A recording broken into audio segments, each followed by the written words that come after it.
Snug as a Bug in a Rug is a cooperative game from Peaceable Kingdom.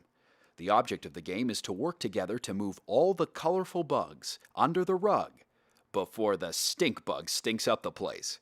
There are 3 levels of play for different aged kids. Roll the die, shape, then spin the spinner and find the bug that matches the die category. When you do, put it under the rug. Let's put it under. For the ultimate challenge, you only use the spinner, not the die. Spin and find a bug that matches any 2 of the spinner categories: color, number, shape, and eye size. When you find a bug, slip it under the rug.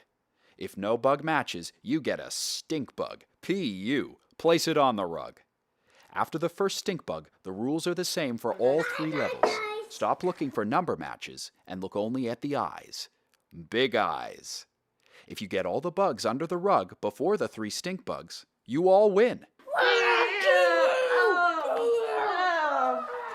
Find Snug as a Bug in a Rug at your neighborhood toy store or online today.